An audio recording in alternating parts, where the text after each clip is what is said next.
This episode of the Concord Caring Cooperative, Concord Village, Brooklyn, New York, 11201, is called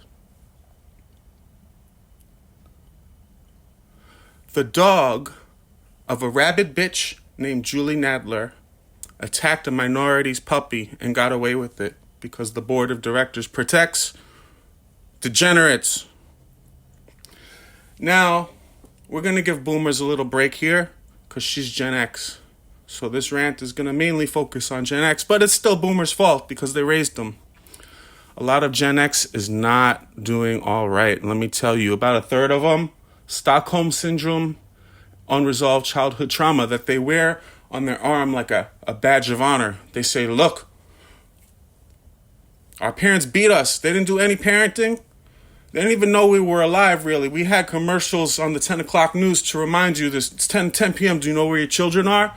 No, the Boomers didn't give a shit where their children were. They let them roam the streets, all right? They got into fights. They did drugs. They didn't go to class. Stupid fucking idiots, Gen X, seriously.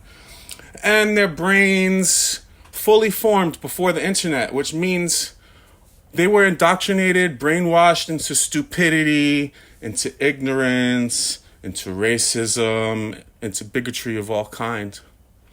See, I'm a Zennial, a millennial, born 1982 plus or minus a few years. This is a sweet spot. We were the first generation to make a turnaround because we had the internet at a young enough age before our brains formed that we were able to undo a lot of the indoctrination just by getting an education. Easy access to information before misinformation took hold. But Gen X, oh, they're proud. Our parents, they didn't even give a shit that we were alive. Gen X had commercials on TV saying it's 10 p.m. Do you know where your kids are? Because Boomers didn't give a fuck. They were like, oh, we got kids? I didn't remember. It's 10 o'clock. Where are they? They're out in the streets doing drugs. Not getting an education, staying stupid. But when they come home, we're going to beat the shit out of them and instill the fear of God in them. Sky Daddy, hey, if you don't do what we say, the invisible man in the sky, he's going to punish you for all eternity. All right? So Gen X thinks that's a good thing. A lot of them never escaped the reality that the Boomers passed down to them. And when you produce that, the outcomes become people like Julie Nadler. Okay? Now, this story in particular really upset me because it wasn't about me, it was about my puppy. So I'm used to be calling spick and faggot since I'm 4 years old, okay? I'm from Brooklyn.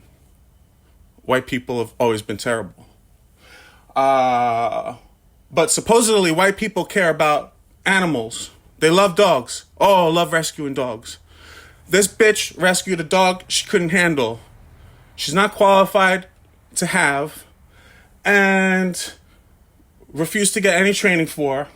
And what she does is she goes to the dog run and terrorizes other people with her dog, okay? So the first time I met this bitch was a few years back. My dog had just got its shots, and I bring him to our private dog run in the back. And she comes, and without warning, saying, hey, my dog is aggressive. Do you want to close the gate in the middle because you have a puppy? No warning. I'm playing with my dog, minding my business. Her dog swoops in, tries to steal the ball from my puppy's mouth. Now, my dog is about 8 pounds at the time, and hers is 50 plus easily, probably way more. You want to go and weigh him? Let's take it to court and weigh your dog. Anyway, he didn't just rip the ball out of his mouth. His teeth went into my dog's gums, inside his mouth, and under his chin, and ripped out a whole row of teeth. The screeching and screaming was so loud, I thought my dog was dead for sure. And then when I managed to separate them, he was bleeding profusely from his mouth. And I had to carry him in my arms and run blocks and blocks and blocks to the vet. Okay? Now, when I get to the vet, I realized that I had been bit too. But I didn't care about myself. I was only concerned about my dog. I didn't even realize I got bit. And I asked the vet, I said, I don't even remember this happening.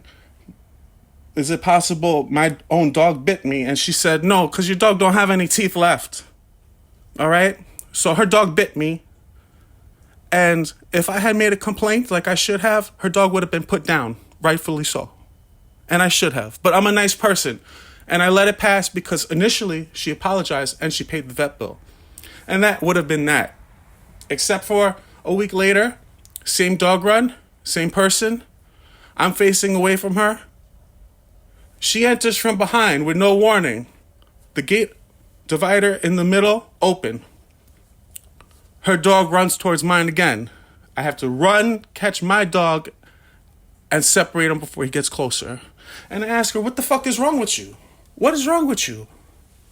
She's entitled to go there because she's a white woman. She's a white woman. She can do whatever the fuck she wants. All right. So months and months and months go by, and she continues to torture me because now she knows better. She warns me she's coming. Close the gate. I'm going to use the other side. So it's bad enough I have to stand next to this fucking piece of shit of a lady. But I keep my mouth shut because nothing's going to happen. And I tell people the story, oh, my puppy got attacked here. And before I even tell anyone who did it, they guess. Was it Julie's dog, Harley? Yes, how did you know? Oh, she displays aggression all the time. I've seen her go for other dogs' necks. Oh, that's interesting. Does management know about this? Management doesn't give a shit about anything, but it's just a question to ask.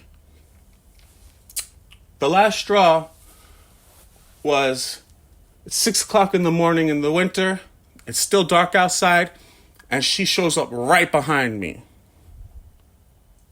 And I go off on her. And I email management. So I get a response from management.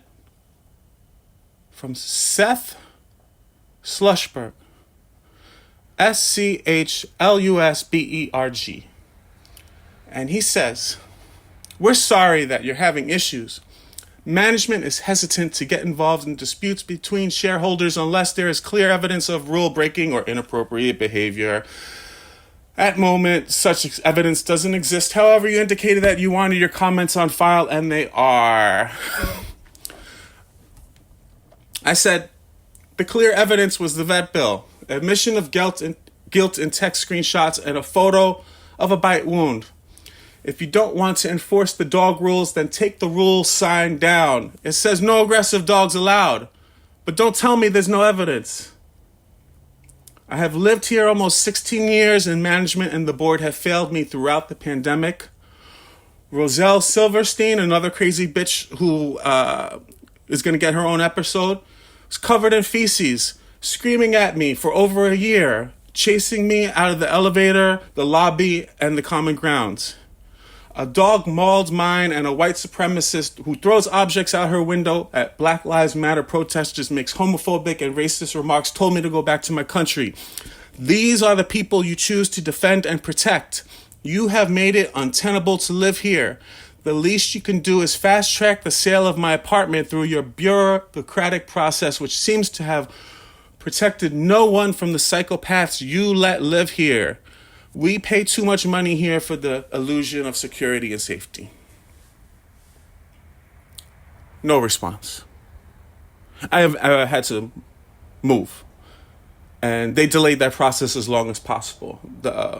They could have signed paperwork before long stretches of holidays, and they didn't because they wanted to torture me even longer. So, yeah.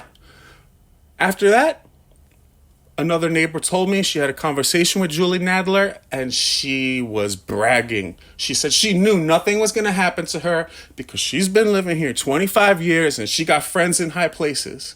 Now, she didn't say the board, but who else is there? The current management company hasn't been here 25 years because the last two management companies before them were kicked out being caught for fraud. One fraud or another. Surprise, surprise. So, Julie Nadler, rabid bitch, and her dog get away with terrorizing a minority and his puppy. Welcome to Concord Village.